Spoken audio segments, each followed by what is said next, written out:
CM Punk appeared as a guest on the Bernstein and Holmes sports radio show in Chicago on Thursday. And during that appearance, the hosts brought up that listeners were asking if Punk would be at Survivor Series. And I'm sure Punk would turn around and say, "Yes, I will." But they asked the question anyway, because of course Survivor Series is taking place in Chicago next month. And Punk's response was, "They're asking if I'm going to be there. I think it's sold out. I think tickets are hard to get." So of course, people immediately go, "Oh, he's totally going to be there. That's a sign right there. Punk is totally going to be there." He's not wrong. The show is sold out. If he wants to buy a ticket and go there as a fan, he would probably have to go and ask one of his friends, if he has any in WWE, see if he can get him a ticket. But he was asked if it's possible that he will perform at Survivor Series, and he said, "I don't want to burst anybody's bubble. I'm kind of just sitting at home right now enjoying this beautiful Chicago weather. I have an injury in the family. My dog blew his little dog ACL, which apparently is a legitimate injury. So I'm literally just spending my time with him. And I know that sounds a little crazy, but he is my son, and I take care of him and treat him as such. So everything has kind of stopped. I'm fortunate to be able to just take time off from everything. I've canceled a couple of things I have coming up. Traveling is it's hard trying to leave him here with my wife, April. So if there's two of us here taking care of him, it seems to be easier." And that's nice. Hopefully the little pup, Larry, he's been through a lot over the past year plus. I mean, this Larry has seen some shit. So hopefully everything works out well with little Larry there. But also during the show, he talked about something completely different, something that I actually agree with him 100% on. Somehow the subject of unionization in wrestling came up. And so this was Punk's response to the idea of there ever being a union in pro wrestling. He says, "Yeah, wrestlers should 100% have a union. And I'll always say this, and I mean it in the most loving way, wrestlers will never unionize because wrestlers are stupid and selfish. That's just the way it is. There's always going to be somebody else around the corner that wants what you have or possibly just doesn't want you to have what you have. And they will do whatever a promoter wants you to do for less money. And that is unfortunate, but the boys never stick together."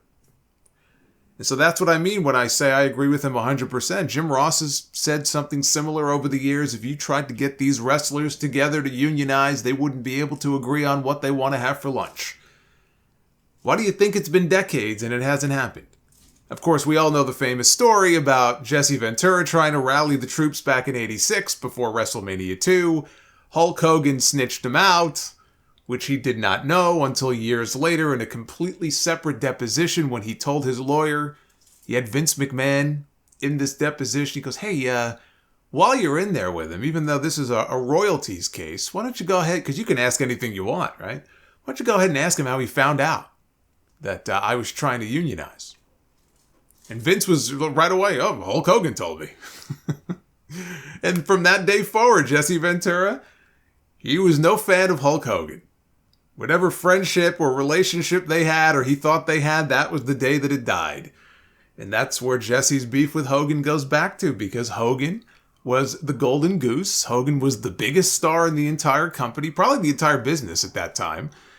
And he wanted to protect his spot. And so he went to Vince McMahon. He curried favor with him, but it was also a selfish act. There was no incentive for him to want these guys to unionize because he was sitting pretty, right? He was at the top of the food chain. So why would he want a wrestling union? What is Jesse trying to do? He's trying to rock the boat. Hogan doesn't want the boat to be rocked. He doesn't want some of that money to fall overboard. He wants it in his pocket. And I'll bet he's not the only top guy. If they were in the Hogan position back in '86, they probably would have done the exact same thing. I'm not saying it's a unique thing to Hulk Hogan, but there is a reason why there has never been a wrestlers union. No matter how many times people talk about it, no matter how many times Zelina Vega wants to go on Twitter and tweet about it, it doesn't matter. It's never going to happen. What Punk said there is 100% correct. Now, Punk was also backstage at the Impact Wrestling TV tapings this past week. This comes per House of Wrestling. Impact Wrestling presented Bound for Glory this past Saturday in Chicago. The event created some buzz for the promotion when they announced that they were rebranding back to TNA Wrestling, a move that seems to be largely well received. Some backstage news also made waves, as PW Insider reported that former WWE and AEW coach Ace Steel was seen backstage working as a producer. And there was apparently talk of having him wrestle in the Gauntlet for the Gold, but that was shot down, as the company did not want to get the fans' hopes up that CM Punk, his good friend, would be appearing. Punk was not at Bound for Glory, as he was at the Blackhawks home opener. However, House of Wrestling has learned that while Punk was not at the pay-per-view, he did attend the Impact TV tapings the following day. We are told that the Second City Savior showed up just before the tapings began, around 6:30 Central Time, and was taken to the locker room area. Punk attended an Impact event this past April that created a lot of attention as he was still off AEW TV following his all-out media scrum. This time, to avoid a scene, he showed up closer to bell time, and due to the sun setting earlier this time of year, he arrived while it was dark outside. I could just picture this guy, like Darkman, with the hat on his head, like in a cloak, sneaking into the building. While backstage, we are told Punk was talking with anyone who wanted to get some time with him, including key Impact talent that he spoke to throughout the taping. Since he had attended a taping earlier this year, we are told his presence did not faze any of the talent, as they were more used to his presence. We talk about Will Ospreay being a potential free agent soon, and Impact would probably have a lot of interest in him because he just had that kick-ass match with Mike Bailey last weekend, and he really liked his time there, but I cannot see him signing a contract with Impact. I mean, that would just be, it's just not going to happen. But they do want to make a splash, and that would be one way to make a splash. Another way to make a splash would be signing CM Punk. And as unrealistic as it seems that Impact is going to have the resources to sign Will Ospreay, it's even more ridiculous to think they would have the resources to convince CM Punk to sign on the dotted line. But Billy Corgan, he had some comments this week. He did an interview with Andrew Zarian on the Mat Men podcast. And in the course of this interview, because again, I've talked about the NWA the last couple of weeks. They have signed 2 television deals with the CW network, one for the NWA Power Show, the other one for a reality show. But he was asked about CM Punk and the possibility of CM Punk coming to the NWA. Now you can stifle your laughter, just I'll give you a second, because I know that sounds completely preposterous, but this was the answer that Billy Corgan gave to the question of CM Punk in the NWA. He said that man loves professional wrestling. He may not love the professional wrestling business, but he loves professional wrestling. So my only appeal to Punk would be, if you want to have some fun, I can't pay you what you're worth, but if you want to have some fun, come have some fun in the NWA. We'll kick some ass, we'll have some laughs, and I'll buy you a vegan sandwich. And you know what? I appreciate the candor. At least he's being honest. He's coming right out and saying, look, dude, I can't afford to pay you what you're worth and what you'll be able to get from some of these other companies. But if you like wrestling and you want to come and have some fun, come to the NWA. That's probably the best pitch he could possibly make.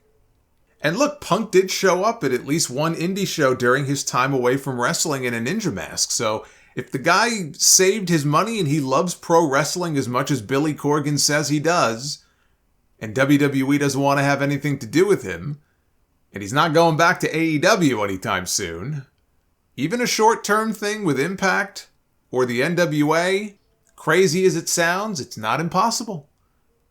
For Scott D'Amore or Billy Corgan, outside of what it would cost them, they would love to have CM Punk because it immediately gets more people talking about their shows. Right? And in the case of Billy, he's got this brand new television deal.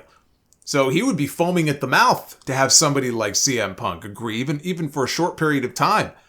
Just come in and make a few appearances. But here's the thing, he's not going to be a game changer for either of those promotions on his own. Punk going back to AEW at some point in the future, that would be a big deal. Punk going back to WWE, sure, that would be a big deal and people would be talking about it. He's not going to be a game changer on his own. Will Ospreay, if he were to be signed by Impact, is that a game changer for Impact? No, it's a huge signing. but I wouldn't call it a game changer. If Anthem was willing to break out the big bucks and look, if they had any interest at shopping the Impact television show around to networks other than the one that they're on because they own them, because very few people watch the show on Access Television. Not everybody even has Access Television. Signing Punk and Ospreay, that would make a statement because Ospreay is going to be the most sought after free agent in the business very soon. But signing Punk and Ospreay, right? If they had the resources to pull that off, that would make a statement. That would get people talking, and that could be something that really elevates them to the next level in people's eyes and say, whoa, wait a minute here. They got both these guys? Both these guys may wrestle each other for the first time, and it might happen in Impact? Oh, I got to check this out. It's arguable that he didn't even do that with AEW, although with AEW, they had their first $1 million gate with Punk in the main event. So he did mean something to their business for a while. I do think that people, when they look back on it, they romanticize his run there a little bit as far as ratings and that sort of thing. Yes, the ratings may have been higher, but they make it sound like Punk was giving them $1 million and $1.5 million, Nielsen numbers every single week. That didn't happen. And outside of a John Cena or a Roman Reigns or a Rock coming into AEW, I don't think there's any one person who could deliver that. Adam Copeland certainly didn't. But as far as these smaller promotions go, imagine them signing both these guys, right? That would certainly be a statement to make in 2024.